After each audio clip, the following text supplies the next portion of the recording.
नमस्कार दोस्तों, मैं देवनारायण सेन स्वागत करता हूं आप सभी का उड़ान के ई लर्निंग प्लेटफॉर्म में। आज मैं एक बार फिर से आपके समक्ष उपस्थित हुआ हूं विज्ञान के बहुत ही महत्वपूर्ण एमसीक्यूज को लेकर।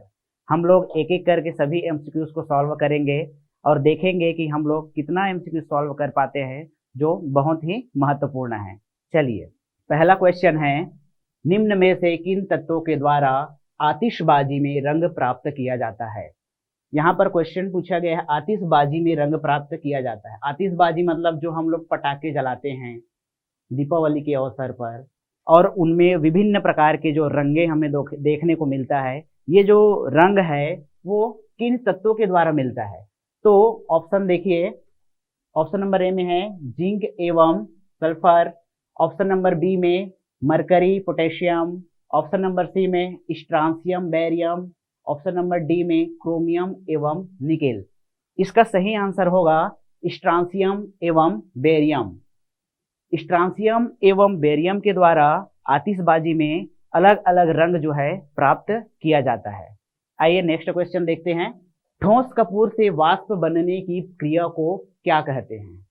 ठोस कपूर से वाष्प, देखिए जब कपूर जलता है तो जलने के प्रोसेस में ये सीधा क्या बन जाता है, वाष्प बन जाता है। बीच का इसका जो स्टेज है ठोस से तरल, ये वाला जो अवस्था होता है स्किप हो जाता है और डायरेक्ट एक इसमें बदल जाता है वाष्प में। तो इस प्रक्रिया को हम लोग बोलते हैं ऊर्ध्वपातन या सब्लिमेशन। इस प्रोसेस को सब्लिमेशन कहा जाता है। इस तरह इसका आंसर हो जाएगा ऑप्शन नंबर डी। चलिए नेक्स्ट क्वेश्चन की तरफ बढ़ते हैं।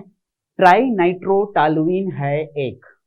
ट्राइनाइट्रोटॉलुइन क्या है। तो देखिए ऑप्शन नंबर ए कीटाणुनाशक, विस्फोटक, जीवाणुनाशक, इनमें से कोई नहीं। ट्राइनाइट्रोटॉलुइन TNT एक प्रकार का विस्फोटक होता है और एक प्रकार का विस्फोटक होता है RDX, एक प्रकार का विस्फोटक होता है ट्राई नाइट्रोग्लिसरीन। ये जितने भी यहाँ पर तत्व आप देख रहे हो ये सब एक प्रकार का विस्फोटक है। सही आंसर होगा हमारा ऑप्शन नंबर बी, विस्फोटक। नेक्स्ट क्वेश्चन देखते हैं। अम्ल वर्षा होती है। क्वेश्चन है एसिड रेन से, बहुत ही महत्वपूर्ण क्वेश्चन। एसिड रेन के बारे में बहुत सारे क्वेश्चन हमें एग्जाम में देखने को मिलता है। एसिड रेन एक्चुअल में होता क्या है, पानी की जो अम्लीय प्रकृति होती है इसी को हम लोग एसिड रेन बोलते हैं। अगर हम लोग सामान्यतः देखें तो पानी जो होता है उसका पीएच वैल्यू 7 होता है। पीएच वैल्यू 7 होने के कारण पानी उदासीन होता है, उसमें किसी भी प्रकार की अम्लीयता या क्षारीयता का कोई भी तत्व मौजूद नहीं रहता है। लेकिन जब कारखानों से नाइट्रोजन और सल्फर के ऑक्साइड जब निकलते हैं तो यही क्या करते हैं, पानी की अम्लीयता को बढ़ा देते हैं।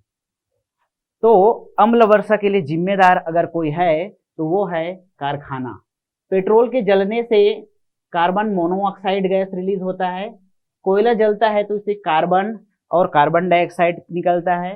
लकड़ी जलता है तब भी कार्बन मोनोऑक्साइड और कार्बन के कण निकलते हैं। तो अम्ल वर्षा के लिए जिम्मेदार है यहाँ पर ऑप्शन नंबर ए, कारखाने। चलिए नेक्स्ट क्वेश्चन की तरफ चलते हैं। लेंस किससे बनता है।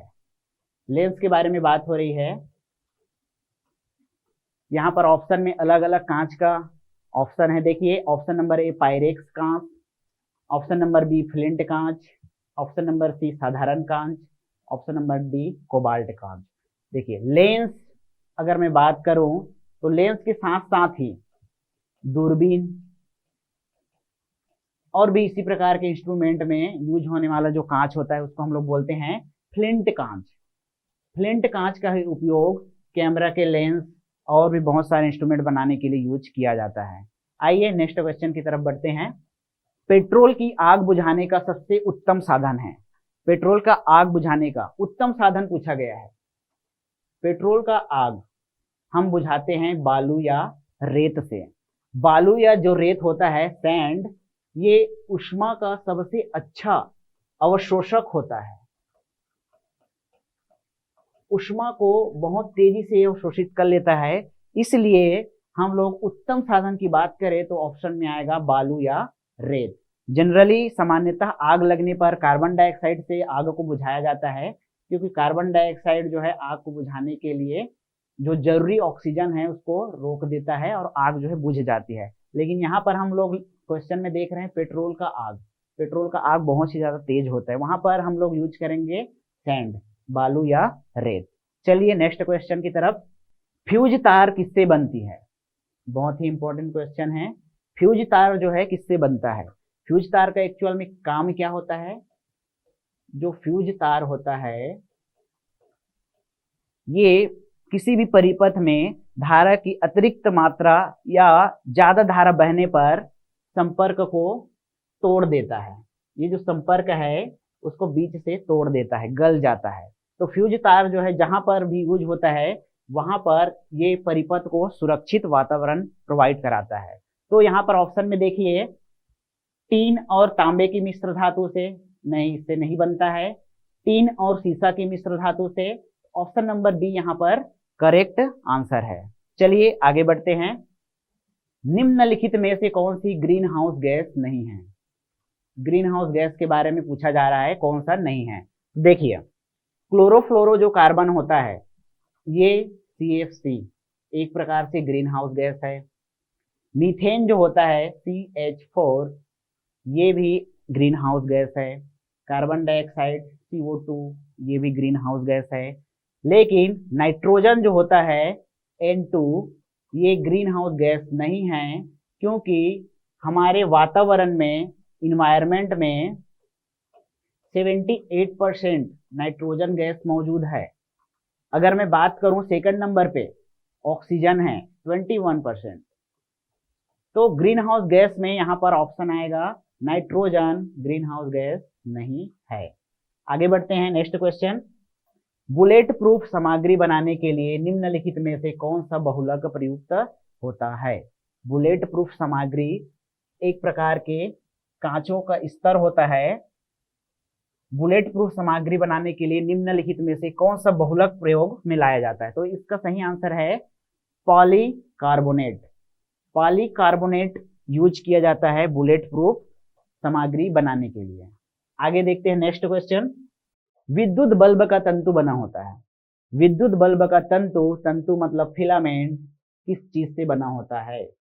बहुत ही इंपॉर्टेंट क्वेश्चन। फिलामेंट जो होता है बना होता है टंगस्टन से। टंगस्टन एक प्रकार का मेटल है जो फिलामेंट बनाने में उपयोग में लाया जाता है। आइए नेक्स्ट क्वेश्चन की तरफ बढ़ते हैं। पृथ्वी के वातावरण में कितनी मात्रा में ऑर्गन जो है मौजूद है? देखिए, ऑप्शन नंबर ए 12%, 1%, 0.04% और एक है 0.09%। तो हमारा जो आंसर है वो होगा 0.9%। वायुमंडल में अगर मैं बात करूं, नाइट्रोजन 78%, ऑक्सीजन 21% और आर्गन की मैं बात करूं तो ये मौजूद है 0.93%। तो ये थर्ड नंबर सबसे ज्यादा मिलने वाला गैस है। तो आर्गन का परसेंटेज हो जाएगा ऑप्शन नंबर डी 0.9%। चलिए नेक्स्ट क्वेश्चन की तरफ बढ़ते हैं। परमाणु रिएक्टर में शीतलक कूलेंट के रूप में निम्नलिखित में से किसका उपयोग किया जा सकता है? देखिए, एक होता है कूलेंट और एक होता है मॉडरेट। कूलेंट शीतलक के रूप में उपयोग किया जाता है और एक होता है मॉडरेट जो है मंदक के रूप में उपयोग किया जाता है। इसके अंतर्गत आता है ग्रेफाइट की छड़। ये मंदक के रूप में काम आता है, लेकिन हमें ऑप्शन में पूछा गया है कुछ और ही चीज कूलेंट के रूप में। तो देखिए, कार्बन डाइऑक्साइड, लिक्विड सोडियम और हीलियम, ये जो तीनों हैं ये परमाणु रिएक्टर में कूलेंट के रूप में उपयोग किया जा सकता है। तो हमारा जो आंसर है तीनों सही हो जाएगा। Option number D is correct answer. चलिए नेक्स्ट क्वेश्चन की ओर। व्यावसायिक रूप से सोडियम बाइकार्बोनेट के रूप में जाना जाता है। सोडियम बाइकार्बोनेट ये होता है हमारा खाने का सोडा, NaHCO3 को ही खाने का सोडा या बेकिंग सोडा बोलते हैं। व्यावसायिक रूप में इसका नाम हो जाता है सोडियम बाइकार्बोनेट। सही आंसर है इसका ऑप्शन नंबर बी। आइए अगले क्वेश्चन की तरफ बढ़ते हैं। कैल्शियम और मैग्नीशियम का कौन सा यौगिक पानी की कठोरता को स्थायी बनाता है? पानी की कठोरता के बारे में बात हो रहा है। हार्ड वाटर जिसमें झाग आसानी से नहीं बनता है, तो इसमें जो होता है ऑप्शन है क्लोराइड, नाइट्रेट, कार्बोनेट, उपरोक्त सभी।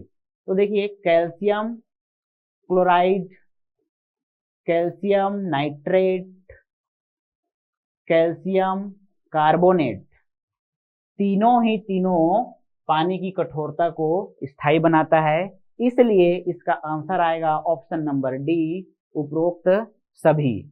चलिए नेक्स्ट क्वेश्चन की तरफ बढ़ते हैं। यदि पानी से दुर्गंध आती है तो इस दुर्गंध को डैश मिलाकर दूर किया जा सकता है। पानी से दुर्गंध आ रहा है तो उसको दूर कैसे किया जा सकता है? ऑप्शन देखते हैं। फिटकरी, ब्लीच, सक्रिय चारकोल, असक्रिय नाइट्रोजन। इसका आंसर होगा ऑप्शन नंबर सी, सक्रिय चारकोल। सक्रिय चारकोल क्या करता है?